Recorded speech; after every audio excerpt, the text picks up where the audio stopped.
no puede tomar decisiones sobre eso porque hasta ese momento él no es presidente. Él es presidente después de que toma su juramento. Y eso va a pasar cuando ya esté instalado todo el ejercicio y todo el evento de Minuto, le damos la Entonces, bienvenida hoy a Alejandra Omaña, quien ya se encuentra en el Congreso, quien ya arranca ese periodo 2026-2030 camellando, y que hoy nos va a acompañar. Alejandra Omaña, que hace parte de la coalición del Pacto Histórico, de aquellos que van a sacar también sus proyectos de ley. Y bueno, hoy le damos la bienvenida a Alejandra ya desde otra faceta, ¿no? Porque te entrevistaban desde otros puntos, desde otros ángulos, pero hoy haces parte del Congreso de la República. Y tú que tienes también tus estudios en periodismo y te lanzaste a este tema de la política. Bienvenida. Y bueno, lo primero es, ¿por qué lanzarse a la política y a este charco a veces tan tedioso para muchos y para muchas? Con los buenos días, ¿cómo vas? muy buenísimos días, me alegra poder verlos, saludarlos. Aquí estuve haciendo campaña. ¿Estás haciendo campaña? ¿Y eso por qué? A ver, cuéntanos. No, que estuve. Yo dije, ¿pero campaña de qué? Estuviste con Giovanna Otis, sí, yo me acuerdo mucho que estuviste en ese tema, ¿no? Ustedes pusieron su granito de arena. Funcionó, sí. Claro que sí, gracias. Eso, los políticos hacen una gira de agradecimiento luego de la selección. Estoy en mi gira de agradecimiento. Bueno, a ver, llegué a la política. Yo creo que hay dos razones contundentes. Una, que yo venía trabajando desde hace unos 9 años quizás en defensa de los derechos de las mujeres que ejercen actividades sexuales pagas en el país, porque tuve un paso por la industria para adultos que pues ha sido de conocimiento público. Y ese estar dentro de la industria pues me llevó a conocer mucho las realidades que hay ahí adentro, ¿no? De violencias basadas en género, de violencias físicas, verbales, psicológicas, sexuales. Y yo, como tenía pues cierta relevancia dentro de esa industria, empecé a abordar esos temas y empecé a denunciarlos y empecé sobre todo a hacer un acompañamiento psicológico, jurídico e integral pues con otras acciones adicionales a quienes resultaban víctimas dentro de esa industria. Entonces empecé a hacer ese acompañamiento. Eso con el tiempo se convirtió en una lucha a la que le dediqué mucho más tiempo del que yo estaba esperando. Se convirtió en un compromiso 24/7. Y a razón de eso, pues buscábamos muchos espacios en el Congreso para hablar con congresistas y decirles, mire, tenemos un tema muy importante del que hablar. Claro. Y a ellos les interesaba, por supuesto, reunirse con nosotras y escucharnos, porque les parece muy interesante el tema de trabajo sexual, pero no había nada contundente después de eso. O sea, eran conversaciones y conversaciones. No llegaba a nada. Claro, que lo llevaban a uno un desgaste, pero nunca acciones contundentes o un proyecto de ley que uno dijera, bueno, esto va a cambiar realmente la vida de las trabajadoras. Entonces eso me lleva a explorar esa posibilidad de convertirme en congresista, pero ya antes tenía un trabajo como periodista cubriendo temas de conflicto armado en Norte de Santander, de frontera, que pues me tenían muy aterrizada en un conflicto, en un contexto de conflicto armado y de asuntos socioculturales que ya me inquietaban desde hace mucho tiempo. ¿Cómo vive el pueblo? Claro. Sí, exacto. Entonces nací, incluso me crié en un territorio que fue bastante, que sigue siendo muy azotado por la violencia, que es el municipio de Villa del Rosario, que es muy cercano a la frontera, que es de donde son famosos estos hornos crematorios de frontera. Entonces ya tenía como todo ese contexto. Yo dije, vamos a lanzarnos. Obviamente mi campaña para mucho fue alarmante y decían, y esta vieja que fue actriz porno, ¿qué va a hacer en el Congreso de la República? Me han subestimado muchísimo, pero yo creo que la plenaria que tuvimos hace un par de días demostró a qué llegamos al Congreso de la República y no llegamos a perder el tiempo, no llegamos a hablar de tonterías, llegamos a hablar de denuncias importantes que hay que hacer a nivel de departamento y a nivel nacional, por supuesto, y en materia de enfoque de género. Entonces, ahí voy, ese es el camino. ¿Quién te ha subestimado? Llamas que te han subestimado mucho. ¿Quiénes? No, la sociedad en general. Tú no te imaginas la cantidad de violencia digital que recibo todos los días. ¿Te dan duro? Sí, mucho. Y muchas publicaciones, por supuesto, con mis videos y con pantallazos y todas estas cosas que a mí personalmente no me hacen daño porque yo digo, bueno, yo asumí, o sea, yo no me arrepiento de haber hecho pornografía ni haber estado en la industria para adultos. O sea, yo lo hice porque yo quería, para mí fue un acto de rebeldía, de libertad, de sexualidad libre, de lo que yo quería hacer y punto. Y pare de contar y no tengo que explicarle más nada a nadie. Pero de todas maneras, eso significa pues una forma de violencia. Miren que, por ejemplo, la cantidad de videos que hay en la internet, en las páginas de pornografía, a nosotros nos toca todo a ojo, ¿no? Porque a veces no tenemos la manera de hacer unas estadísticas más acertadas, pero muchos de los videos de pornografía que se encuentran ahí, las actrices o las protagonistas de esos videos no quisieran que estuvieran ahí. Claro. Porque fueron sucesos que no fueron muy cómodos para ellas o que han traído consecuencias a largo plazo, porque muchas son muy jovencitas, por ejemplo, peladitas de 18, 19 años que graban un video y que eso les persigue eternamente por su vida y que termina como en chantaje, en exposición y en violencia de parte de la gente. Entonces, que compartan eso, pues sí me parece muy violento, pero pues ahí vamos, hay que cerrar bocas. Totalmente. Y esto ha sido una noticia también a nivel mundial. En estos días nos dábamos cuenta que esa noticia salía hasta en Nigeria. Yo nunca había visto que estuviera en Nigeria, yo por allá. Y yo creo que es algo que sí genera muchos comentarios, pero hay que asumirlo con responsabilidad y estoy haciendo eso. Eso es cierto, asumirlo con responsabilidad y además hablas de la figura como lo que fuiste pionera realmente en la industria y fuiste un referente, que ahora me surge a mí la curiosidad de ese pasado que no desmentimos sino que asumimos, y es, Aleja, hoy en día Amaranta Hank ya no existe, ese nombre como que es mejor no usarlo, o tú lo reconoces como un nombre de un pasado, o qué pasa con Amaranta Hank. Bueno, a mí me gustaba mucho que me dijeran Amaranta, me parecía un nombre hermoso, bonito, sí. Pero como todavía lo siguen asociando a la pornografía, yo dije como, ay, ya esto es pasado, al igual que la gente que pretende asociarlo a la pornografía y que me quiere vincular a eso, les digo como, ay, estoy tan aburrida del porno, por Dios. Llevo 9 años en los que he lidiado con un montón de preguntas morbosas de doble sentido todo el tiempo. Él se ría ya porque yo creo que tenía ganas de hacerme una pregunta así de doble sentido. No, es que sabes que, no, bueno, ahorita te digo porque, no, ya. Pero, pero son temas que yo digo, mentira. Alejandra, o sea, les arruiné el libreto. ¿Sabes que toca volver a empezar? Entonces, en conclusión, Amaranta como que queda sepultada. Es un nombre que ya. Sí, yo creo que ya se cumplió ese ciclo. Y reitero, no me arrepiento, no lo abandono. A veces ponen publicaciones como, miren lo que hacían las senadoras. Yo como, ¿qué novedad estás mostrando? Sí. O sea, hay millones de reproducciones en la página. Eso lleva años circulando por ahí. Usted dígale, vea la portal plataforma que yo monetizo. No, yo quisiera, pero ni regalías recibo. ¿No sigues monetizando por eso? No. O sea, primero que legalmente no podría hacerlo al ser congresista, pero pues en realidad no es algo que pase, que eso es también otra verdad, ¿no? O sea, la gente se toma esto con ligereza y dice, ay, sí, mostró la no sé qué, Pero es una verdad. Vuelvo a la historia que les contaba de muchas jovencitas, peladitas de 18, 19 años que dicen, tengo un problema económico, veo esa como una solución, les dan 500,000, 600,000 pesos por un video y su sexualidad queda expuesta en internet por muchísimos años. Y después cuando ya tienen 25, 30 años, 32, que están en otro momento de la vida, con mayor madurez, dicen, eso sigue ahí, señalándome, ocasionándome un montón de problemas y de violencias, y ni siquiera recibí un peso por eso, ¿no? Por lo menos que hubiesen recibido un pago si eso le iba a ocasionar tantos problemas. Pero no, por ejemplo, el caso de Mia Khalifa, que lo de Mia Khalifa era muy sonado, ¿no? Sí, de esos videos en la internet y que ella pedía que por favor se los bajaran y no se los bajaban. Y ella decía, es que eso ni siquiera me generó regalías ni ingresos. ¿No te ha llegado el caso de las muchachas en Sucre, fue Sincelejo? En Valledupar, sí, en Valledupar. ¿Ya te llegó ese caso o algo? ¿Ya estuve conversando con una de ellas y pues no quiero adelantarme pues por la estrategia también de nuestro equipo de trabajo, pero vamos a salir adelante con unas acciones sobre ese tema. Claro, bueno, para los que no saben, como 5,000, tengo entendido que son como 5,000 fotos, videos en un grupo de Telegram de chicas que se filtraron y que obviamente pues a través de Telegram todo esto salió a la luz pública y pues las afectaron bastante. Ellas tomaron carta en el asunto y denuncian, ¿no? Entonces también te quería preguntar, pues tú que estás llevando la vocería de todos estos temas también dentro de tu programa o dentro de tus proyectos, me imagino que van a empezar a adelantar. Y va esa pregunta, ¿a esa gente se le puede ir hondo, Amaranta? Sí, Alejandra. Alejandra. Ahí tenemos que trabajar con una ley contundente sobre ese tema porque es algo que se ha tomado muy a la ligereza.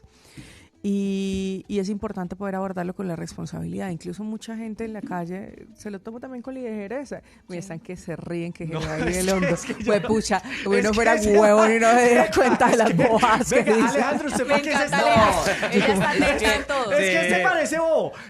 ¿Sabes por qué? Pero parecen niños de 14 años. O sea, ¡ay, dijo culo! ¡Ay, dijo! Profe, pero sí. Es que, Alejandra, ¿sabes por qué es? Sí, dilo. Porque es que este parece bobo. O sea, digo, al principio dije, te ha dado duro, entonces duro. No. Que si mucho Empezó- boleo. No, sí, mucho boleo, pero es que tenía la lista anotada. Ay, ¿cómo haces tú? Son niños, amor. ¿Cómo es que haces? no tiene otras, o sea, es que hay muchas premisas. ¿Cómo decir? Pero pasó duro, pero mucho boleo duro. O sea, que muy hondo el Respira que estás como ahogado. Sí, como Pero que tan bueno. dilatado es el tema de Venga, estamos No, en ya, serio, pero serio, entonces, usted claro. riéndose, mano. Pero ¿saben qué me gusta de eso? Espere Que que no ha Pero respondido. si de verdad Ya, les no, va a si tener se les va consecuencias. Pero sobre el tema eso. yo creo que tenemos que hacer muchísima pedagogía. O sea, Sí. no hay que criminalizar la sexualidad, no hay que criminalizar que alguna persona quiera hacer contenido o que otra persona quiera consumirlo. Pero estamos muy grandecitos y tenemos que hacerlo también con responsabilidad. Entonces, simplemente el hecho de filtrar contenido de personas ya es un delito.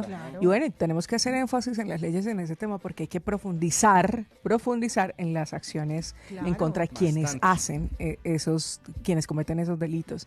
Hay grupos que son súper alarmantes, se han encontrado a través de investigaciones grupos donde personas, hombres en su mayoría, el 99%, comparten fotografías de sus propias parejas, Eso te iba a preguntar, Aleja, de pronto un caso que a ti te sorprenda, o sea, que tú digas, ¿qué? ¿Esto está pasando? Mira que continuando con eso, por ejemplo, hay un fetiche de algunos personajes de tomarle fotografías a las mujeres dormidas y de publicar esas fotografías dormidas. O sea, y eso no es de asombrarse, eso es algo que pasa muy cotidianamente y que eso está ahí está, y que se ha normalizado en esa cultura que es una cultura de la violación. Eso es una cultura de la violación. Claro, y uno confiado de su pareja, uno duerme sin ropa. Por supuesto. Aleja, yo te digo, yo Obvio, duermo normal. desnuda y confiando de mi pareja que no va a publicar unas imágenes sin consentimiento. Sí, otra cosa que nos pasa también es, volviendo al tema de quienes publican sus videos y que luego no quieren que estén en la internet, nos pasó durante mucho tiempo que los dueños de estudio de modelaje webcam les decían a las modelos, es que esto nadie lo va a ver,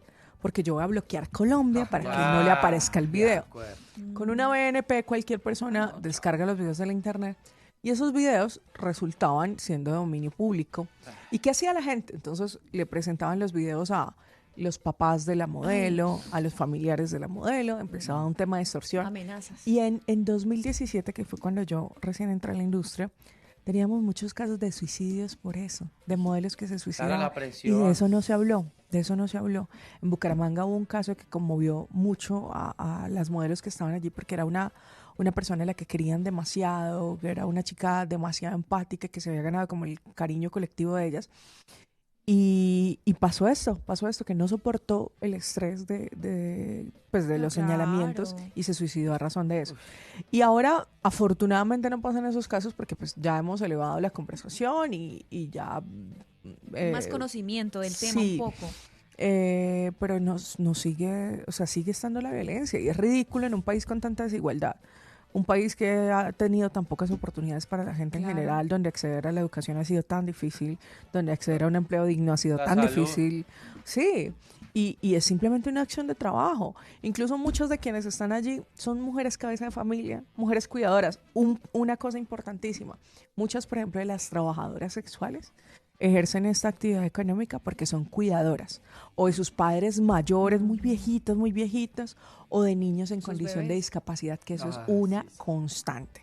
Entonces, no tienen la oportunidad de ir a un trabajo de 8 horas, de estar de 8 a 5, 8 a 6 de la tarde, y tienen que buscar unos horarios para trabajar mientras las personas a las que cuidan descansan. O sea, Aleja, que la gente asume que quien ejerce el tema del contenido, trabaja como en la prostitución, la gente asume que es porque tienen una vida perfecta y lo hacen solo por plata, O la pero vida no fácil, se conoce, la vida fácil. pero no se conoce qué hay detrás de ese ser humano. O sea, eso es lo que tú estás como Completamente. demandando, ¿sí o no? Como que venga, dése cuenta que detrás de esa persona por la que usted paga por cierto servicio, o la que usted está exponiendo a través de un contenido es un ser humano que tiene sus derechos, pero que el gobierno no se los está dando. Eso es lo que estoy entendiendo. ¿Sí, por supuesto que sí. Y el Estado está en deuda con ellas porque incluso Colombia es de los países que más modelos webcam, más creadoras de contenido, más actrices pornográficas y más trabajadoras sexuales tiene en el mundo. Eso es muy raro. ¿Cómo gana o sea, algo gana el gobierno de eso? No, ganan? De ninguna manera, pues no sé, pues hay que tener en cuenta, sí, que las modelos que están en la virtualidad, pues, llegan a producir hasta $1.500 millones anuales en creación de contenido, y pues quienes ejercen también trabajo en calle, pues también hacen parte de una economía popular que mueve dinero y generan empleo, ¿cierto? Sí. Pero pues lo que se ha buscado con ellas cuando han intentado tener medidas de regulación es quitarles dinero, sacar más impuestos, pero nunca darles garantías para ellas, ¿no? Tenemos casos que yo casi siempre los nombro porque incluso cuando yo conocí esos casos, para mí fue muy doloroso y déjenme decirles que tuve mis crisis de ansiedad y me senté a llorar en la casa varias veces.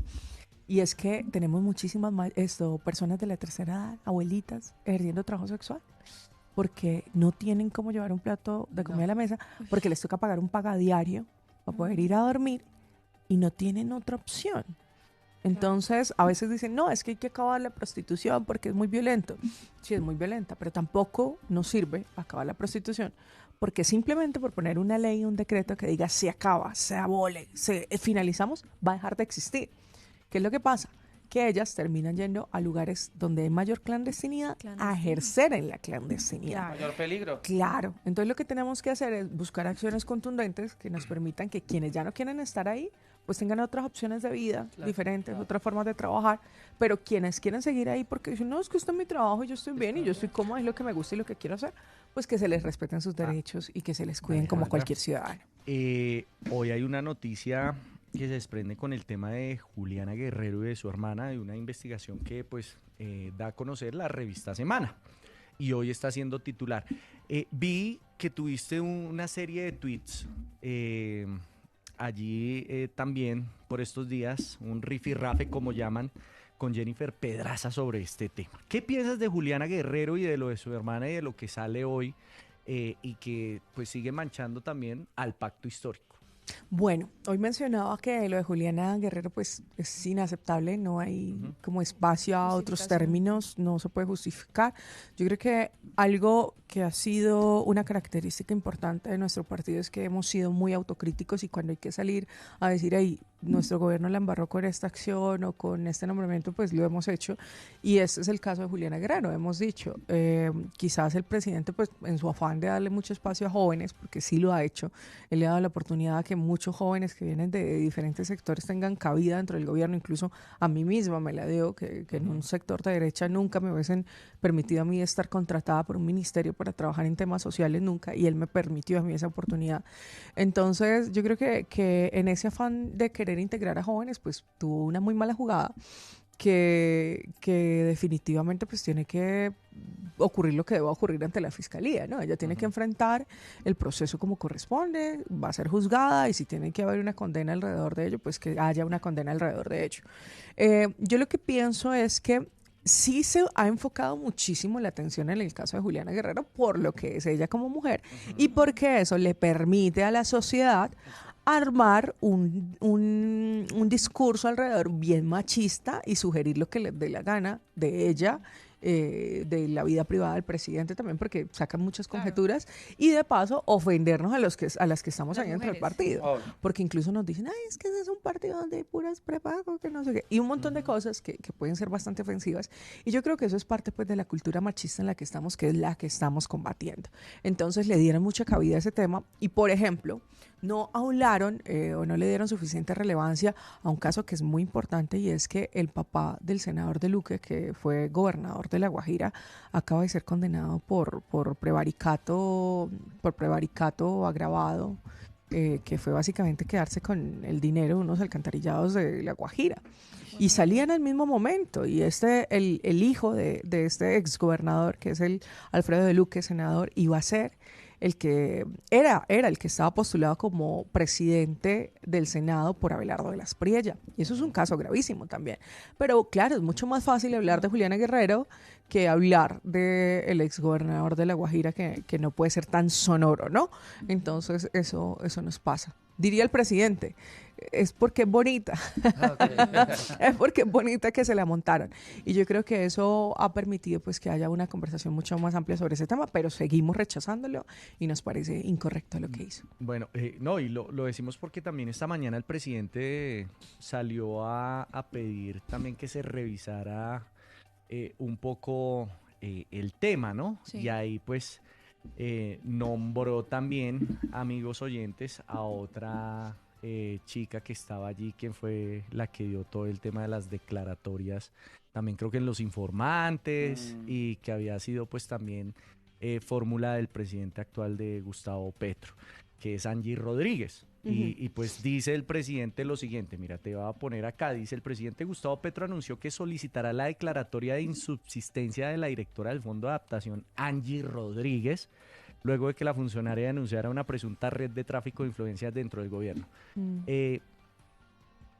¿Tú ves que si hay ese tráfico? ¿Todavía se maneja ese tráfico de influencias ya que estás en el Congreso y que empiezas a mirar hacia los lados? ¿Lo viste, por ejemplo, ahorita que vimos que hubo nombramiento del tema del presidente del Congreso, este nuevo presidente pues que va a estar por un año? Se manejan mucho esos temas porque todos quedamos con la boca abierta cuando vimos, por ejemplo, a Cepeda votando, ¿sí? Por sí, aunque eso no es tráfico de influencia, ¿no? No. Pero toquemos los temas. Pero digo o sea, voy a separar acá, no estoy diciendo que eso haya tráfico por eso, sino que, o sea, uno ve dentro del gobierno, dentro del tema de los senadores y dentro del tema en el cual tú ya estás, que es un tema a lo que me convenga mejor, ¿no? Lo que uno ve desde este punto, que has pillado, y por eso digo, porque pueden haber, ahí sí ya venga, regáleme ese botico porque es que esto me conviene o esto no nos conviene. Y a veces cuando queda la ciudadanía, digo en el caso mío como ciudadano, que uno dice, oiga, esa vaina como que no allá entiende, dentro parece que pega lo que hace, pero a veces es como un circo. Bueno, a ver, varios temas que tocaste ahí. El tema de Angie, por ejemplo, el tema de Angie, yo creo que, o sea, a mi opinión personal, Angie siempre me pareció que fue una persona muy madura que no estuvo a la altura del cargo que estaba enfrentando, ¿no? Incluso varias entrevistas que hizo en otras oportunidades figuraba como víctima, como, ay, es que a mí no me escuchan, a mí no sé qué, y era difícil. Yo decía, bueno, sí, yo decía, ¿qué es lo que pasa con esta mujer y por qué sigue estando dentro del gobierno? Incluso lo que hoy menciona el presidente, de alguna manera, decir, bueno, ella tiene problemas psiquiátricos, hay que declararla insubsistente, pues me parece un poco agresivo porque pues uno no quisiera que la expusieran públicamente diciendo, no, es que usted la están sacando porque tiene problemas psiquiátricos de su trabajo. Pero pues también entiendo que es una medida del presidente ante las declaraciones que ella misma da y como ella misma habla de mencionar un montón de cosas de presidencia. Si ella tiene que hacer unas denuncias, que las haga y hay que preguntarle por qué no las hizo en su momento, por qué las está haciendo ahora. Ella dice que le informó al presidente porque Gustavo ahora Petro, ¿no? No lo sabemos, no sabemos. Ella lo dice. Es su palabra contra la del presidente o contra la realidad, que no sabemos si es así. Pero ¿por qué no hizo esas denuncias ante la fiscalía cuando correspondía? ¿Y por qué ahora lo hace, pero en una desesperación por querer que el presidente electo Abelardo de la Espriella la acoja en su grupo? Porque ella insiste en que quiere reunirse con el presidente Abelardo. Entonces, miren que es la primera vez que le dijo presidente Abelardo, siempre está diciendo Abelardo de la Espriella. Me jugó una mala pasada la conversación. Pero entonces, ¿por qué lo hacen esa desesperación de reunirse con Abelardo de la Espriella? Entonces, si ella tiene algunas denuncias que hacer, pues que las haga como corresponde. Eso por un lado. El tema de tráfico de influencias, yo creo que es lamentablemente parte de la cultura política de Colombia desde muchísimos sectores. Hay gente, por ejemplo, que llega al Congreso de la República no contando con el dinero que se van a ganar, el salario que se van a ganar. Eso para ellos es lo de los dulces, lo de pagar las cuenticas de los restaurantes, lo de darle a la noviecita el regalito. Pero están detrás de la influencia que pueden hacer dentro de los contratos del Estado. Y eso es algo que siempre ha pasado. Sino porque hacen unas campañas que pueden costar 6.000, 10.000, 11.000, 15.000 millones que nunca alcanzarían a ganarse ese dinero dentro de esos 4 años de gobierno. No se lo ganan. Es que si suman el salario del congresista, ese salario no da para poder financiar una campaña como esa de tantos miles de millones de pesos. Entonces, ahí ha habido siempre ese interés que incluso se fortalece también, lamentablemente, desde algunas regiones o desde las administraciones de las regiones, y no quiero satanizar a las regiones porque hay que construir la política con las regiones, pero muchos alcaldes y gobernadores están acostumbrados a eso mismito. El salario de un alcalde no le da para terminar con la cantidad de propiedades con las que terminan cada uno de sus gobiernos, y eso hace parte de nuestra cultura política, un desastre desde siempre. Y bueno, ¿qué fue lo último que mencionaste ya para cerrarte? ¿Qué? No, lo del voto, por ejemplo, que lo del voto, lo del voto de Iván Cepeda. Siendo pues sí. que Cepeda... Mira, yo te explico el contexto. El presidente del Senado queda para el partido de gobierno. En este caso, quienes se declararon partido de gobierno, pues fueron la derecha, nosotros nos declaramos partido de oposición. Entonces, nosotros no teníamos de alguna manera como la posibilidad de poder tener una presidencia del Senado. Y nos encontramos con dos candidaturas, una la el doctor Honorio Enríquez, que es el del Centro Democrático, y con el senador Alfredo de Luque, que era el que estaba postulando a Abelardo de la Espriella. Pues de alguna manera nosotros nos veíamos en una encrucijada, teníamos que hacer una votación, y teníamos que votar por alguno de los dos, no había nada más que hacer, es como te ponen entre la espada y la pared y hay que votar, y para nosotros era muy importante votar en contra de Abelardo de la Espriella. Entonces yo lo he dicho, eso no fue un voto a favor del Centro Democrático, fue un voto en contra de Abelardo de la Espriella, porque pues él ha hablado también, siento que él sobrepasa los límites de los poderes y ha querido influir de manera errada en el legislativo, y de alguna manera que él tuviera una presidencia del Senado o la presidencia del Senado pues iba a ser bastante perjudicial para nosotros y nuestras acciones, y nos quitaba garantías como congresistas. Entonces imagínense estar uno ya 4 años sin garantías de que por lo menos el presidente del Senado le da a uno la palabra para poder hablar como corresponde. Entonces nos tocó hacerlo. Pero bueno, esa es la movida política que tenemos que hacer. De mi parte, pues esperen mucha coherencia con lo que tenemos que hacer, responsabilidad y respeto. Aleja, tú nos contabas, la bandera pues de tu trabajo va a ser el tema del trabajo sexual, los derechos de ellas, y estamos crudísimos como nación, ¿sí o qué? ¿En qué otro tema, ya que estás ya inmersa en tu trabajo, en qué otro tema el Estado está mal? O sea, que no tenemos con qué hacer nada. Uy, tenemos que hablar de seguridad, por supuesto, porque ese es el gran tema de la Mira gente. lo que viene pasando en Bogotá. Ajá. Sí. La golpiza de este hombre. Sí. Pero más que eso, la seguridad, que están ladrones. acechando, o sea, sí, hay muchas cosas. ¿Qué vamos a hacer? ¿Qué va a pasar ahí? No, y la seguridad nacional en general de las organizaciones criminales, de las bandas organizadas, de los grupos terroristas. Mira cómo está Cauca, mira cómo está Arauca, o sea, está tremendo, ¿no? Sí, y a nosotros, a mí me corresponde estar en comisión segunda, o sea, dentro del Congreso nos repartimos comisiones, que son las comisiones constitucionales, que son 7, entonces a mí me toca la segunda. ¿La segunda en qué se Y en la segunda se encarga de temas de defensa, de temas de fronteras, de temas de comercio, de temas de Fuerzas Armadas. Entonces yo voy a estar ahí, y pues uno de los temas que más me compete es el tema de seguridad, pero también la seguridad vista como esos grandes conflictos en los territorios, que ahí hay una discusión súper grande, porque claro, para los colombianos pues es mucho más fácil decir, no, sí, la seguridad se hace es con bala y con bombardeo y que Pero ¿no crees que hace falta eso? Uy, genuinamente no. Entonces, es que eso genera muchísimas... que es el tema de contrarrestar ese problema que vimos todos en Colombia, en toda la ciudad. Sí. Mira, Medellín ayer, ahí los cogieron, y por ahí... sí, el alcalde subió el video. El alcalde allá en Medellín subió el video de unos ampones, pues, que con arma y todo robaron a una persona en vehículo y los atraparon. Y es como volver a creer en esa seguridad, que es lo que se vive, y creo que muchas veces, o lo que se da desde, o se ha dado desde este gobierno, es que hay seguridad y que sí se ha trabajado. Eso sí, pero hay muchas cosas que quedan con una gran incógnita, y es que se va a seguir trabajando por parte del pacto histórico, ¿sí? Tú hoy como representante en el Senado y sobre todo en esa ¿qué va a pasar o cómo ves eso? El tema de seguridad, voy a poner un ejemplo lo más pedagógico que pueda. Es como que tú tengas un problema en una pierna que se te está como, ¿cómo se dice? Cangrenando, cuando se va poniendo feíta la pierna. Entonces tú tienes la posibilidad de que te hagan un tratamiento a largo plazo, a mediano plazo, que va a tomar su tiempo, que no va a ser inmediato, pero que te va a salvar la pierna. O te quitas el problema de raíz, te quitan la pierna inmediatamente, pero tú tienes que asumir las consecuencias de lo que viene después estar sin un miembro, con un miembro amputado.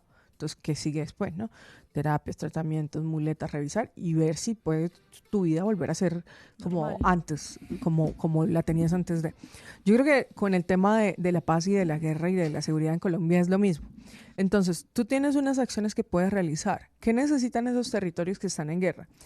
Necesitan vivienda, necesitan acceso a la salud, necesitan vías, porque normalmente son territorios que están alejados y que ni siquiera tienen vías de acceso, que son veredas donde no se puede entrar una moto, donde no se puede entrar un carro. Servicios públicos, la básica, agua, no tienen electricidad.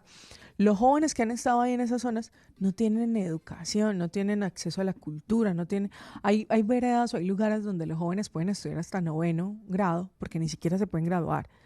¿Y qué más hacen después de eso? Y llega una organización criminal que les pone moto, poder, arma y los hace sentir importantes cuando ellos han estado siempre de alguna manera discriminados por la sociedad o alejados por la sociedad y les permite eso, pues ellos se van a las organizaciones criminales. Entonces, ¿qué es lo que hemos buscado nosotros como sociedad?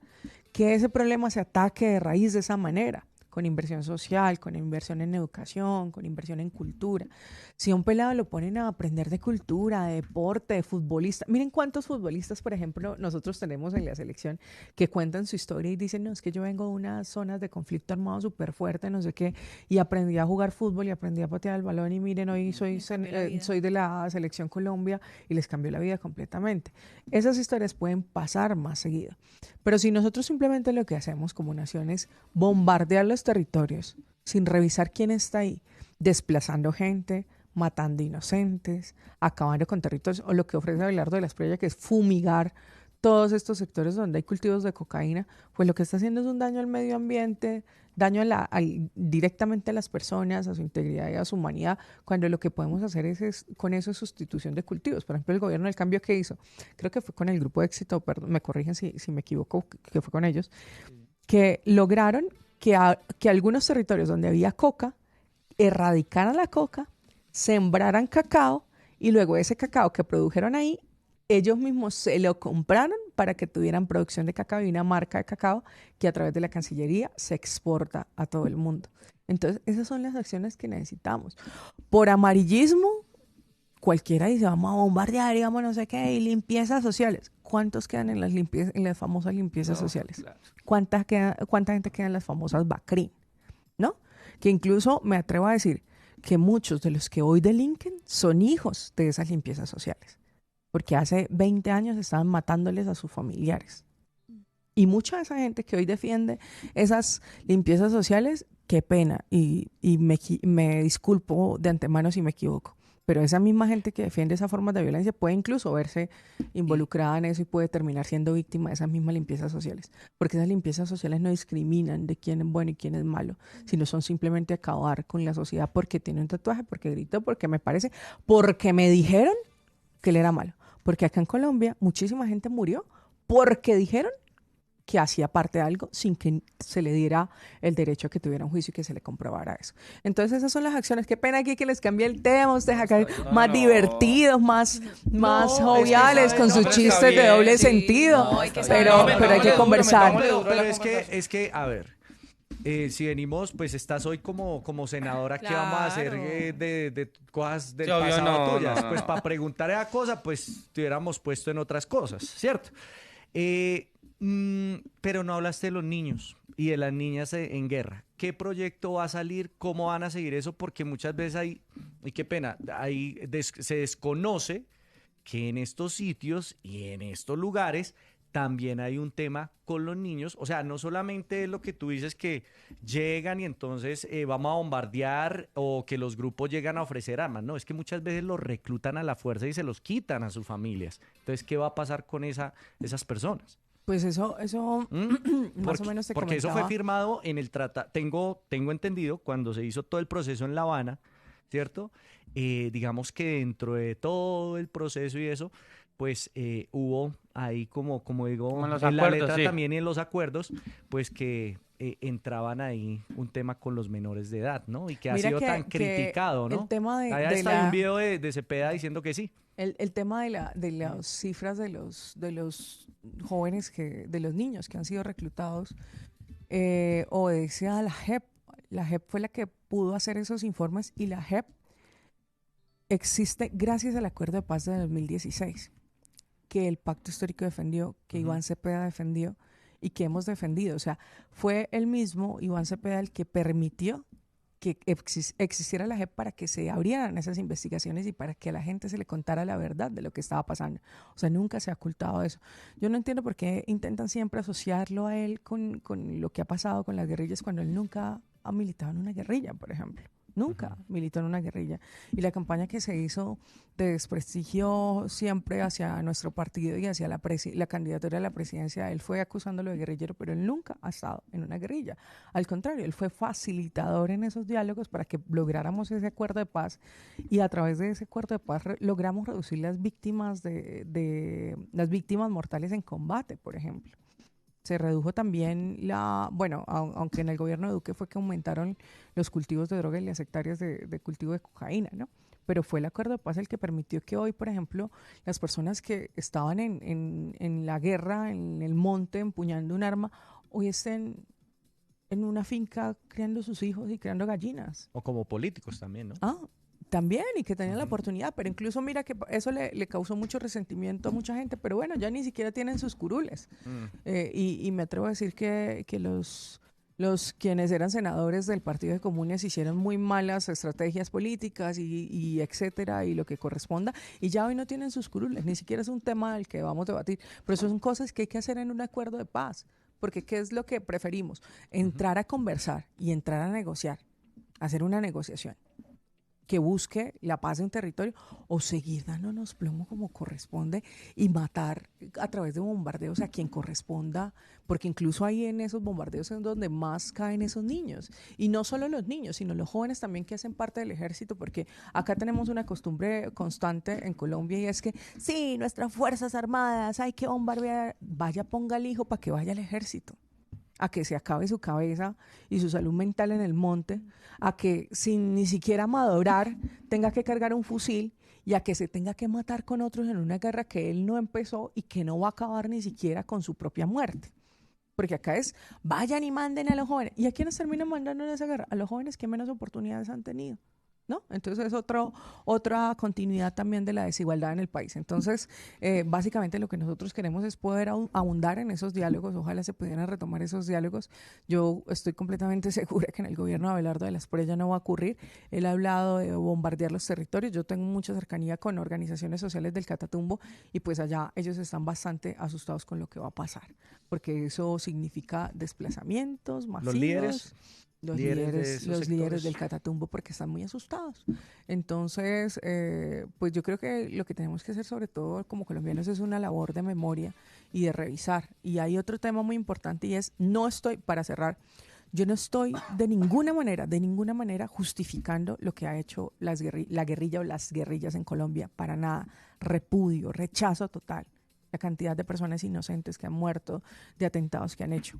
Pero también hay que decir una cosa, es que los medios masivos de comunicación se encargaron de construir una estrategia comunicativa alrededor del daño de ellos, pero nunca se habló del daño del paramilitarismo en Colombia.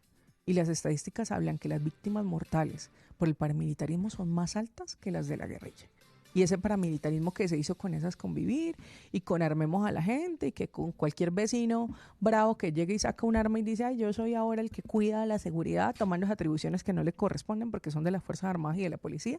Y eso nos dejó más víctimas y eso es lo que posiblemente podemos revivir ahora, pero de eso no se habla porque ha habido una estrategia de manipulación desde hace mucho tiempo. Pero bueno, sigan con sus chistes de doble sentido para que cambiemos la atención de la gente. Esa es la idea, ya que pues, viniste con ese objetivo que era otro, o sea, como que Amaranta a un lado, ahora Alejandra. Sí, entonces, por otro lado, sí, ya que quieres que entonces molestemos por ese lado. Pero voy a la pausa. Vamos a ir a la pausa y ahorita vuelvo con ese toque. ¡La calle! Pero chévere.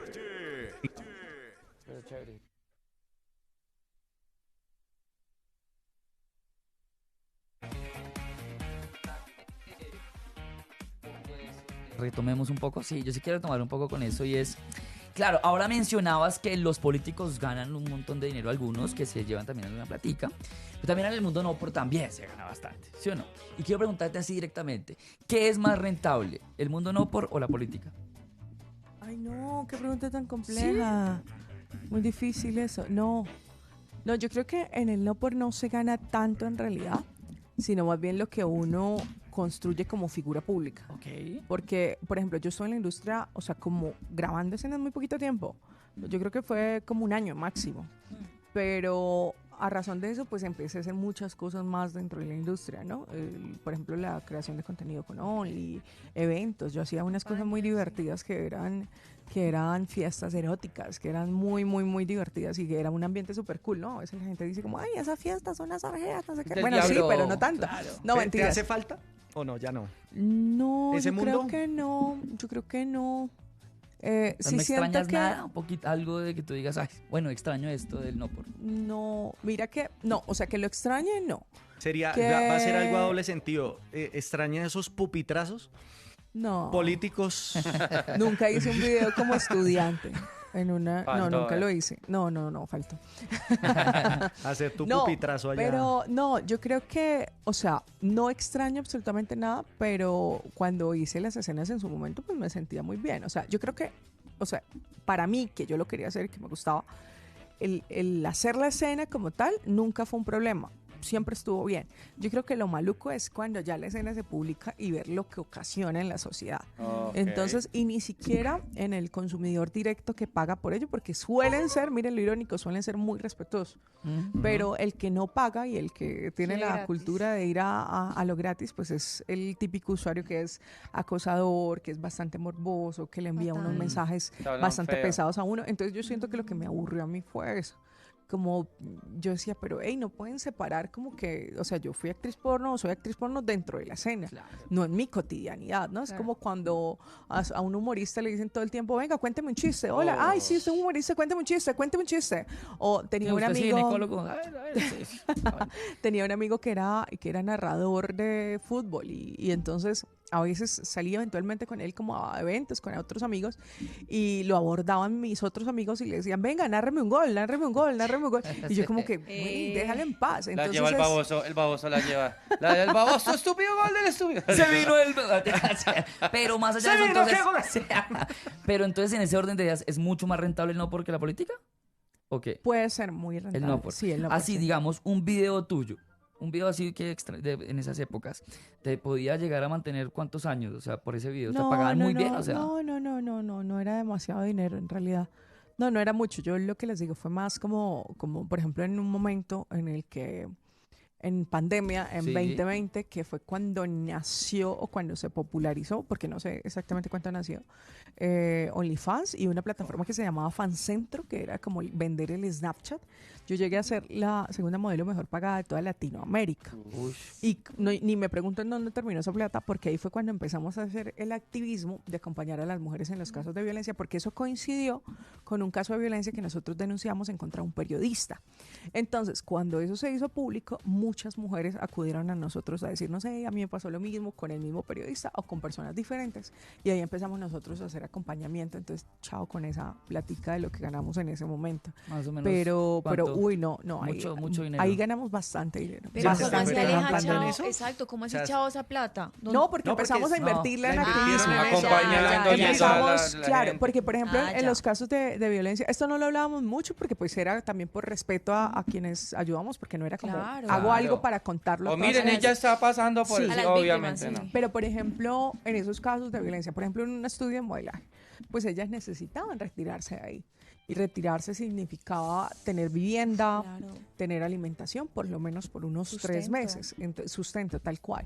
Entonces nos tocaba hacer ese acompañamiento durante un tiempo, por lo menos 2-3 meses, hasta que ella se estabilizara y tuviera como otra opción de vida, o que se recuperara un poco, porque pues la recuperación no se hace en 3 meses, del daño psicológico que le hubiera podido ocasionar lo que pasó. Y luego acompañarlos a través de psicólogos y de abogados que estuvieran ahí. En ese momento no usábamos tantos abogados, sobre todo psicólogos. Ahora sí usamos más abogados que psicólogos porque se han animado más a denunciar, porque antes tenían muchísimo miedo. Claro. Los empresarios de la industria para adultos eran intocables y cualquiera que se metiera con ellos sabía que se metía en un montón de problemas. Entonces, incluso a mí me pasó en muchas oportunidades. Hoy esta la senadora Jennifer Pedraza quería decir como que yo tenía un lobby proxeneta y como intentando insinuar que yo llevaba a los dueños. Una agencia, pues. Sí, a los dueños de los estudios de modelaje al Congreso, y al contrario, esa gente a mí me detesta y me he convertido en un obstáculo para ellos desde hace mucho tiempo. O sea, si fuera en comparativa, digamos, una mujer que trabaje en el NOPOR y en política, ¿cuánto, si digamos, le va bien en el NOPOR? ¿Cuánto se puede estar haciendo mensualmente? O sea, alguien que le tenga, digamos, uy, no, hay mujeres que están haciendo mucho dinero ahorita. Yo creo que hay mujeres que se pueden estar haciendo 200, 400 millones de pesos al mes en Colombia. Política. No muchas, ¿no? O sea, te estoy diciendo 2, 3 personas, 4 contadas con la mano. Sí, porque también es otra creencia, ¿no? Pero el 90% de las modelos webcam pues se hacen muchísimo menos y hay un porcentaje muy alto que no se alcanza a sacar un mínimo en un mes, por ejemplo. Y en política, ¿cuánto se puede llegar a estar haciendo alguien que le vaya bien ahorita en política? No, o sea, no es de conocimiento público que el salario de los congresistas está como en 55 millones de pesos. No he recibido mi primer pago, pero con las deducciones y todos los impuestos que deben pagar, llegan alrededor de unos 32 millones de pesos a cada congresista, que pues es un buen salario para sostener de alguna manera también el trabajo que se tiene que hacer en territorio, porque pues uno tiene que seguir trabajando en territorio como corresponde y por supuesto para los gastos de nosotros. El presidente Gustavo Petro había dejado una resolución para eliminar una prima de servicios que eliminaba como 11 o 18 millones de pesos, 16, no recuerdo. Son 17 millones. Bueno, eliminaba una cifra, 16, pero pues eso se tumbó justo antes de que entráramos a trabajar. Qué casualidad, ¿no? Qué casualidad que tumbaron. ¿Te va a hacer falta esa primita? ¿Ah? ¿Te va a hacer falta esa primita? No, la tumbaron. O sea, con el presidente Petro iba. Pero justo antes de que entráramos a trabajar, como 2 días antes, como el 18 de julio, pues se publicó la noticia de que habían quitado esa resolución de presidencia. O sea que no quitaron la prima. O sea que llega continúa. Bueno, gasta el almuerzo. Les gasto el almuercito. No, yo creo que eso sirve para hacer también un trabajo muy responsable con lo que uno tiene que hacer, porque además, pues, como congresistas no podemos recibir otros ingresos. En definitiva, OnlyFans paga más que ser político. No a todos. Pero Alejandra, o sea, hay una que dice que muerde uno cable, ¿no? Sí. Alejito y eso. Sí. O sea, ahorita hay un sueldo ya fijo, ¿cierto? ¿Cuánto es? Más o menos son como... ¿Cuánto fue que vimos la vez pasada, muchachos? Alejandrito, usted que está hablando de cifras. 35, 50 millones mensuales. No, pero sí, pero entonces el de mensual, ¿cuánto es que era? ¿En qué? ¿No digo en política? Como sueldo, son como 40 casi que se gana un senador. Como 35, como 32. Quitando todas las cositas. Sí. Ya tienes, 32 millones de pesos ya fijos, ¿no? Que a veces de pronto tocaba trabajarlos o moverse y qué tal evento, qué tal cosa. Ahorita ya hay una cosa más fija, ¿no? Pues si es una cosa fija, obviamente eso requiere una responsabilidad muy grande. Yo creo que el trabajo como congresista es 24/7. Además, en política pasan cosas a cada rato. La política colombiana se mueve muchísimo. Entonces, todo el tiempo requiere que estemos actualizados y capacitados, ¿no? También, porque acá hay que saber de historia, de geografía, de política internacional y nacional, de derecho, de lo que corresponda, de estadísticas, de todo. Entonces, es una constante formación. ¿Quién te está formando allá? Porque cuando ha venido, por ejemplo, JP, que él fue influenciador en su momento, que estuvo, y nos contaba que él aprendió, ¿cierto? Ahí que ya sabía cómo era todo el tema de un proyecto de ley, cómo pasaba por medio de las cámaras. ¿Quién te está asesorando o de dónde de pronto te estás apoyando ahí? No sé si sea el pacto o de pronto otro partido o qué. ¿Cómo estás haciendo? Yo ya tenía pues el conocimiento base pues de indagar y de estudiar. Nosotros tenemos una Biblia nuestra de Congreso técnica que se llama la Ley Quinta, Entonces, esa ley quinta, técnicamente, pues no la tenemos que aprender porque ahí es donde están todos los procedimientos del Congreso de la República. Es cómo funciona el Congreso.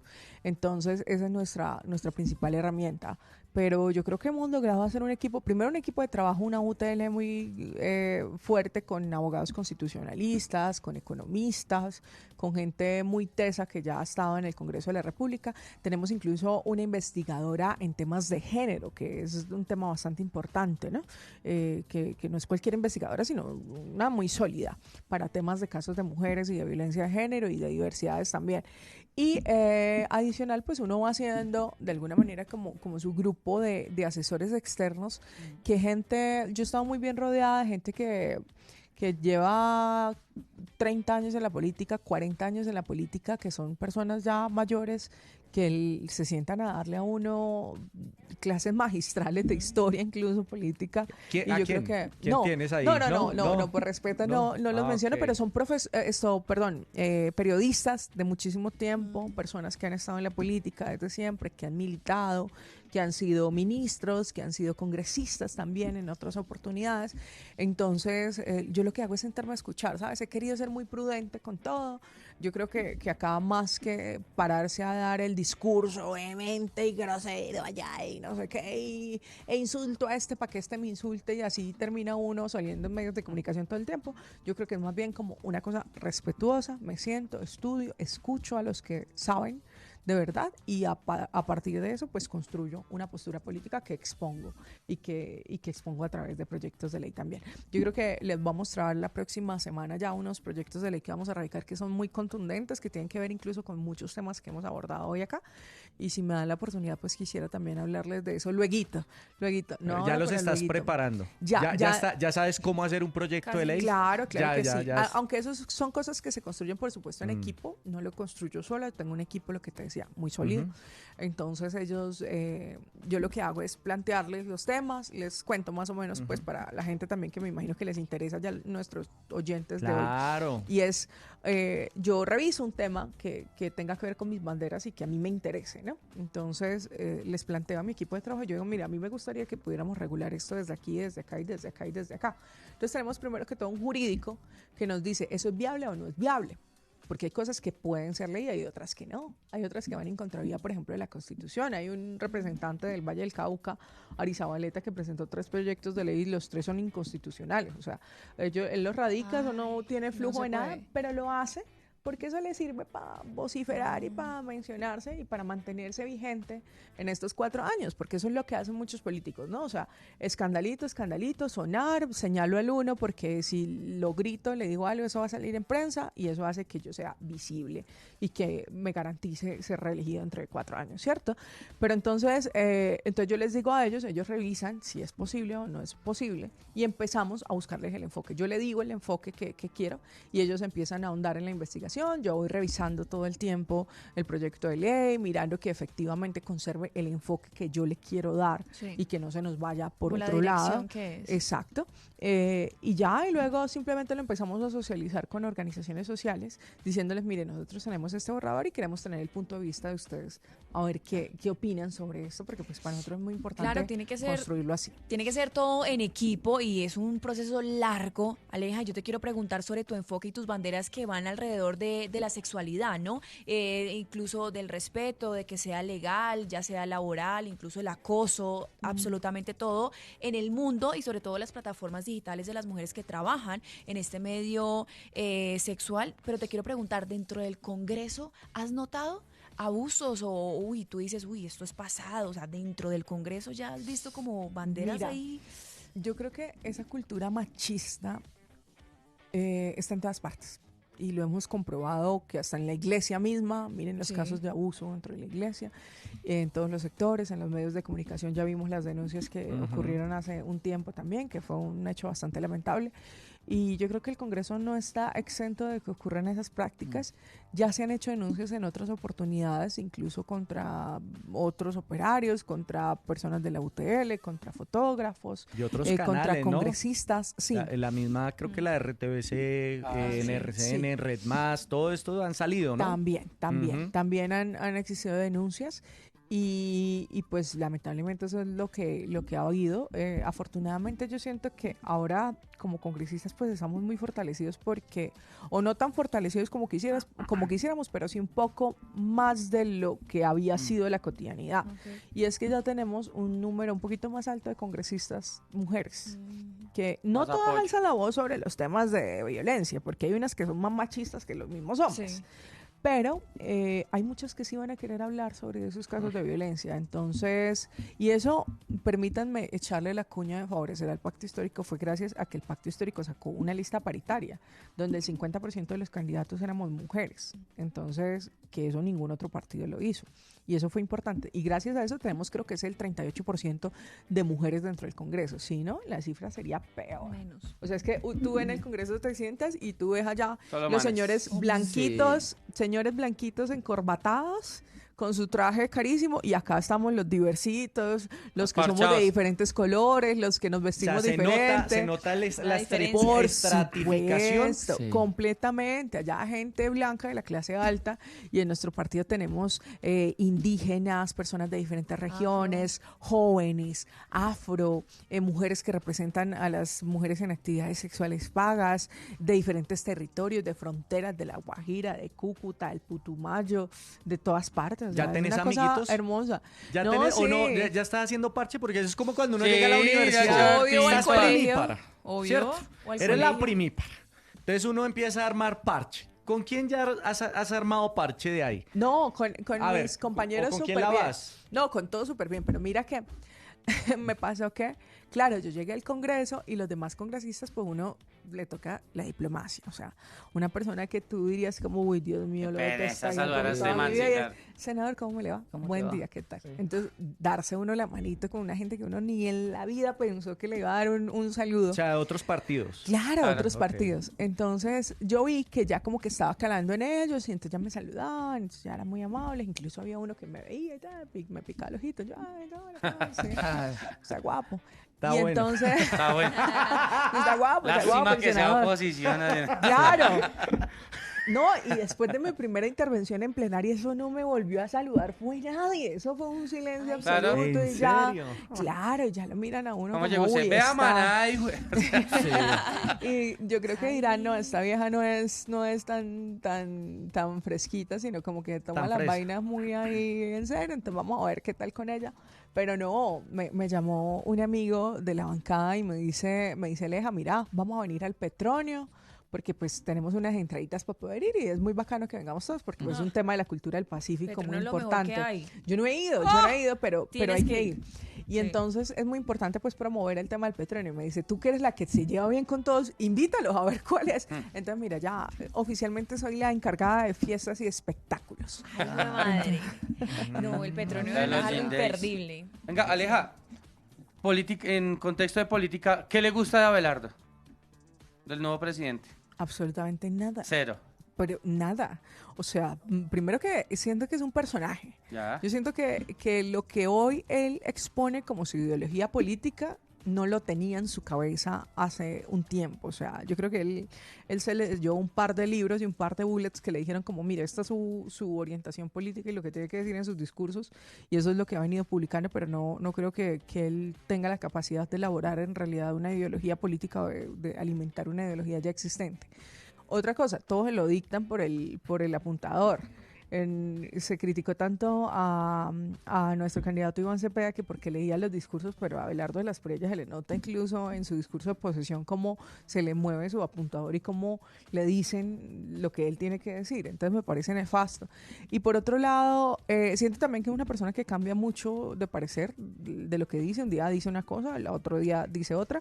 Por ejemplo, nosotros en plenaria nos puso en una plenaria larga que cuesta dinero y que le cuesta dinero a los colombianos hacer un debate sobre si su posesión debería ser en el Cauca, pero ahora resulta que no quiere posesionar en el Cauca, ahora se quiere posesionar es en Cali. Entonces es como el meme ese que dice, ¿cómo es? No sé si quiere ser Britney o no sé quién, pero ¿cómo es? No me acuerdo cómo dice, pero es algo así similar. Y lo último es que a causa de esa ideología política que le está buscando, pues sí está logrando de alguna manera fortalece unos discursos de odio gravísimos. Por ejemplo, anoche se nos anunciaba que llega una nueva embajadora de Israel a Colombia y que Abelardo de la Espriella va a abrir una embajada en Jerusalén. O sea, con un territorio genocida, que está matando a miles de personas, a niños. Bueno, 9:33 minutos, estamos acá charlando y ya prácticamente ya cerrando, muchachos. Aquí a través de la calle, tengo mis hojitas aquí. Estamos con la senadora Alejandra Omaña de Cúcuta para el mundo, ¿no? Te vi en tu posesión con un traje rojo, como con una especie de traje rojo y blanco haciendo alusión a Cúcuta, y atrás Villa del Rosario, ¿no? Donde firmó la primera constitución. Ve, y con traje y todo te fuiste porque vas a luchar también mucho por tu ciudad, ¿no? Por Cúcuta. Mira, eso está lleno de gente derecha. Impresionante. O sea, Cúcuta es de derecha. Horrible, toda la vida. Cúcuta no tiene memoria. ¿Te quieren mucho en tu ciudad o no te quieren? Muy poquitos. Pero ya estoy acostumbrada a eso. Mire que cuando estábamos en campaña, nosotros nos decían, no, me la juego por la vida. Vamos a hacer campaña con amor. Vamos a hacer... ¿Cuál amor? Yo me paraba en las esquinas de Cúcuta con un megáfono a pleno mediodía bajo el sol y yo... Usted, porque me atacaban mucho los taxistas que eran muy abelardistas, y yo les decía, usted, mire, vamos a luchar por la educación pública y gratuita para que sus hijos puedan estudiar y no sean tan brutos como usted. No, yo estaba pero allá conmovida porque no había una forma de poder hacer esa campaña tranquila en Cúcuta. Yo creo que Cúcuta es muy complejo. Cúcuta tuvo unas épocas de paramilitarismo demasiado duros y a la gente se le olvidó eso. A la gente se le olvidó los hornos crematorios de la frontera, las fosas comunes, incluso la fosa común que tenemos en el cementerio central de Cúcuta es una de las más grandes del país. Y a la gente le olvida eso y deciden ejercer un voto apoyando un gobierno que pues ha mencionado que va a revivir las convivir y eso. Pero bueno, son temas hostiles. De Cúcuta diré que vamos a seguir haciendo un trabajo muy hermoso. Y les anuncio un tema. A ver. Un tema que yo sé que les va a gustar y ahí tienen oportunidad para que hagan chistes. Los que tengan ahí guardados, háganlo. Vamos a tener un movimiento político. Y yo Anotti ya no están acá, hombre. Entonces ya los chistes acabaron. Ya no hay chistes. No, pero comentarios. A ver. Vamos a tener un movimiento que es donde se nos reúne todo nuestro interés político, trabajar por las mujeres, por los jóvenes, por las diversidades. Y nuestro movimiento se llama el Movimiento del Amor. Movimiento del Amor. El Movimiento del Amor. Movimiento y el Movimiento del Amor pues va a tener mucha fuerza. En Cúcuta es un movimiento con el que vamos a hacer lo que sea político, porque para mí, para nosotros, cualquier acto es político. Reunirse es político, el ocio es político, salir de fiesta es político, todo es político. Entonces, hacer actividad comunitaria con la gente, obras sociales político. Entonces, nuestro movimiento va a encerrar todo eso para que lo podamos hacer. Y bueno, si un día nos acompañan en alguna fiesta o alguna obra social, sean bienvenidos. Claro. Venga, sí, estoy viendo aquí el perfil. Oye, y te estás moviendo mucho con las redes sociales también. Veo aquí también...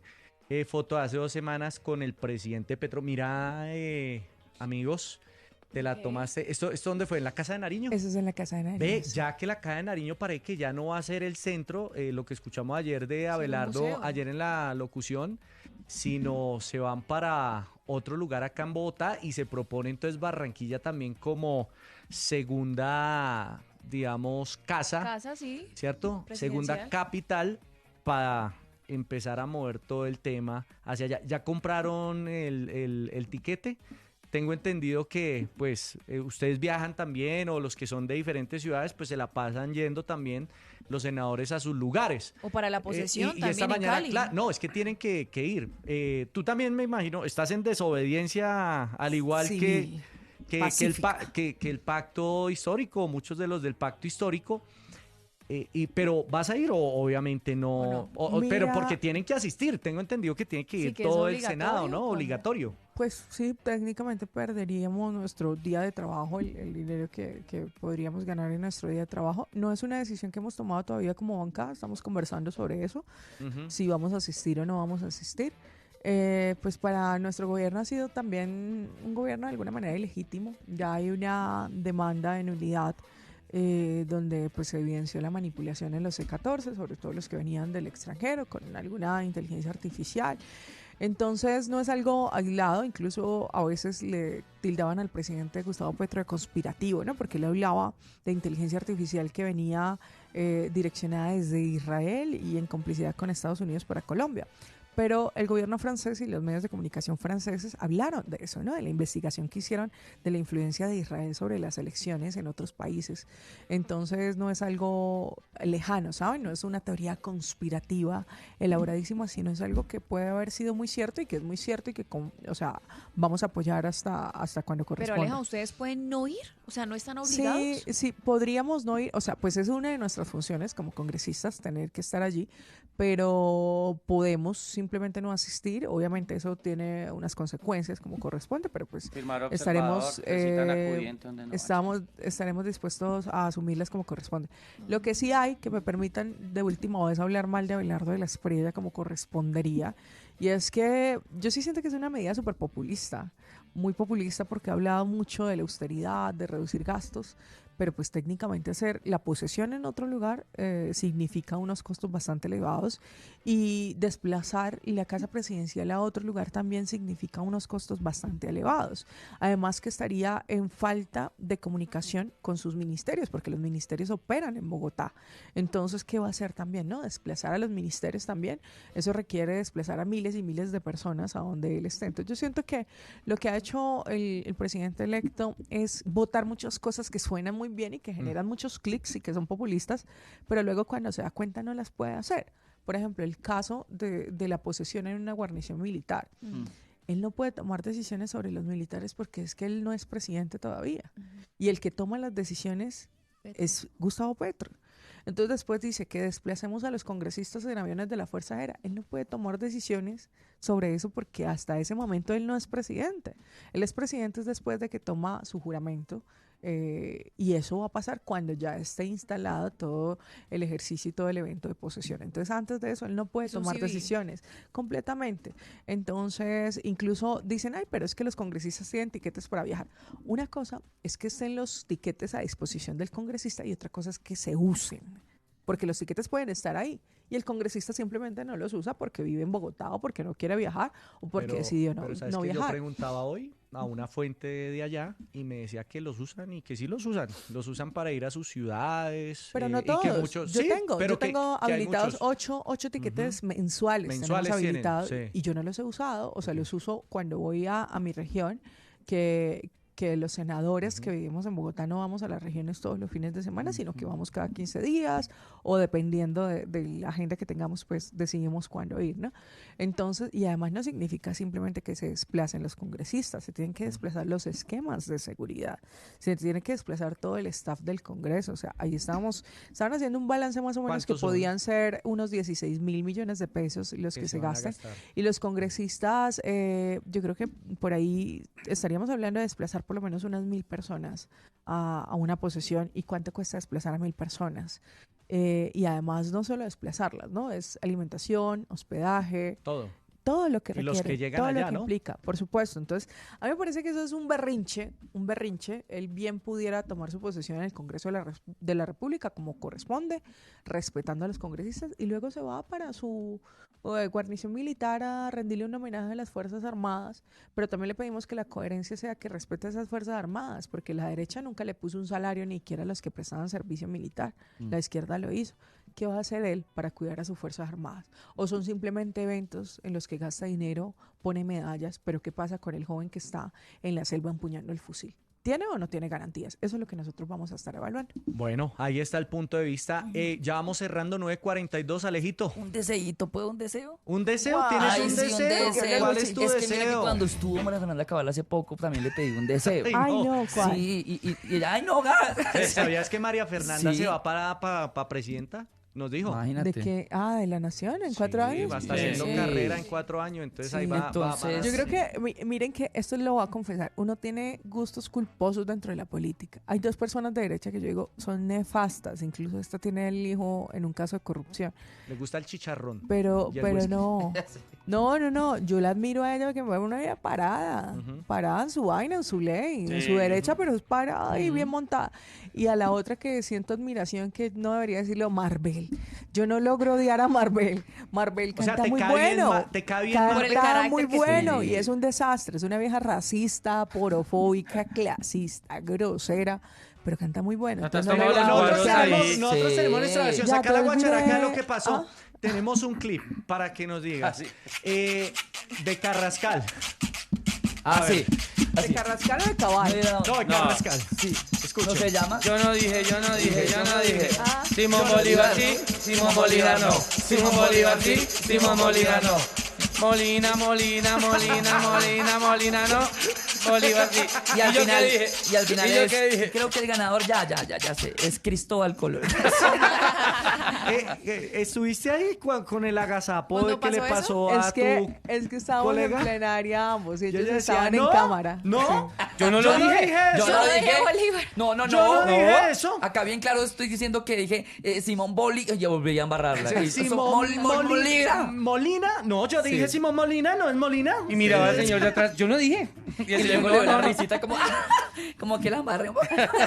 Pero fue divertido ahí. ¿Qué piensas de eso? Tenemos No, canción y son todo ya. cositas que pasan, hay vainas Pero muy el deseo chistosas. Pero Sí, Aleja, sí, usted nos acaba de dar un dato y es que ella El dijo, uno deseo. tiene gustitos culposos, ¿no? O sea, Aleja, Sí. ¿algún momento se le ha pasado por la mente o quiere proyectarse como futura presidenta? No, yo no he pensado en eso nunca. Cuando estaba chiquita lo decía, que yo iba a ser la primera presidenta de Colombia. Pero no, yo creo que voy, o sea, primero que todo sobrevivir estos 4 años. Sí. Necesito A ver, terminar ¿qué? estos 4 años con el cabello intacto, sin Las sin uñas. mucha Ya te está- arruga y con mi espalda como ¿Cuánto corresponda. estás durmiendo? No, sí estoy durmiendo bastante. ¿Cuántas horitas? No, 7 horas por lo O sea, menos. sí Bien. te acuestas. Sí, ¿A qué hora sí, te sí, estás sí. acostando? Yo me acuesto, es que me toca levantarme a las 5 por lo Ajá. menos, entonces por lo menos a las 10 más o menos. Bueno. Bien. Juiciosa. ¿Y tienes despertador o hay despertador de No, carne y hueso? despertador. Despertador, O sea, chao. no, me tocó terminar mi relación, mire, ¿En ya serio? entramos acá. Claro, uno tiene mucho que hacer en esto, uno no tiene tiempo ahorita, o por lo menos yo, pues he querido como enfocarme en esto porque sí quiero hacerlo muy bien y por lo menos la curva de aprendizaje de un congresista es de 1 año, por lo menos, ¿no? De adaptarse muy bien a todos los procesos, de entender y de mencionar todo lo que corresponde y lo que es necesario para ser un buen congresista. Y yo sí me quiero tomar las vainas en serio, además porque yo sé, primero porque quiero, porque es mi convicción, segundo porque, bueno, y en ese primero también cabe que tengo una causa y una gente a la que le tengo que cumplir. Pero yo también sé que tengo muchos ojos encima y que están esperando a ver dónde caigo, dónde la embarro, para decir, ay, sí, ven, nosotros le dijimos que iban a esperar de esa Amaranta, es que mira, ya no sé qué. Entonces yo sé que eso tenemos una responsabilidad que hace que tengamos que estar más comprometidos. Pero Aleja, con espere, todo. eche el chisme. O sea, ¿usted le terminó a él? Ay, te quedaste. Sí, ayer lo estaba. No, mentira. No voy a decir nada. O sea, No ¿estaba voy a en tu decir nada. saita? No. Puedes escuchar ahí está el dolor hay de Marvel. tiempo. Sin llorar. Es que yo quiero brindar Por tu maldito amor. Paridos los dos, pero chimba de Sí, canción. Bueno, atención Marvel, si estás viendo este clip, tienes, mira, no Una hay fan. gente Miren, en el pacto que no te sí. quiera, hay gente que admira tu carrera, trabajo, tu talento. también Talento, Marvel, y le gusta tu música. Entonces, si me estás viendo también en por favor, Marvel, envíale tu saludo hoy a Alejandra, por favor. No me imagino el tipo de ¿Bebes saludo con que eso, me... con música No, popular? yo ni tomo licor. No, nada de Pero eso. me imagino el saludo que me enviaría la Marvel. Pero maravilloso, bien recibido. No, sí, no, hay que estar enfocado. Uno no tiene tiempo ahorita para dramas. Eso, los hombres allá pidiendo un poco de vainas que uno no tiene tiempo de entregar. Sí. Entonces, uno Tú- está en lo uno. ¿Tú cuántos crees que ese congreso de todos viejitos verdes, de todos políticos verdes, mañosos, bueno, también los que son pinticas y todo, Quisieran. quisieran Ay, yo no contigo sé. o han visto, ya tú por caras que ves dices, ese viejo sí ha visto mis videos o ese viejo no ha visto mis Ay, videos? no, sí, obviamente lo tuvieron que ver antes de entrar al Congreso. para hacer uno hace un barrido de sus compañeros, ¿no? Claro. ¿Quiénes son los que van a estar ahí cerca de uno? Yo creo que lo habrán hecho de esa Con manera. todos los cuchitos. ¿Quién es esa Alejita? Oye. Mi hijita. ¿Y ya le echaste el ojito a algunos? ¿Ya hay pinticas y todo? No, pero hay mucho respeto de parte de mis compañeros. Yo creo que soy, ya también se dan cuenta que uno es bien bravito y que casada no. por allá con un político? Sí, ¿por qué no? Ojo, porque el que escupe para arriba En la cara le Le cae. tengo la cantante para la fiesta. Sí. Ay, te quiero con amor sincero. Oye, bueno, pues Alejandra, muchas gracias, hombre. Tengo Alejo, invitados desde España que ya van a continuar aquí en el club. Y bueno, pues agradecerte cuando tengas los otros proyectos para que te pases aquí. Que vengas. Y vamos haciendo, porque es que los políticos aquí todos han prometido que vuelven Sí. Y no se vuelven. olvidan. Sí. Entonces, chévere como hacer un control y que tú digas, mira, ya me pasó este proyecto, este otro proyecto, Sí. este otro proyecto, he hecho esto, o miren, me negaron esto, para que Colombia se entere.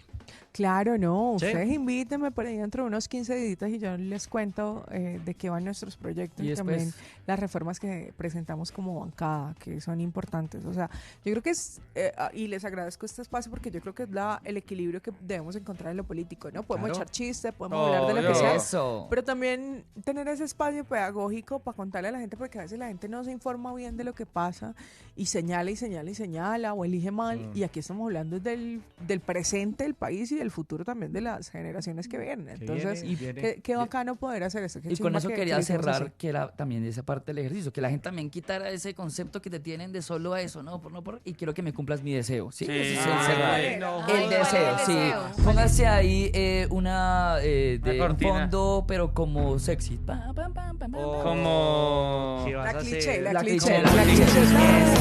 Tú me vas a preguntar y te digo, ¿eres actriz? Y tú dices, no, ¿por?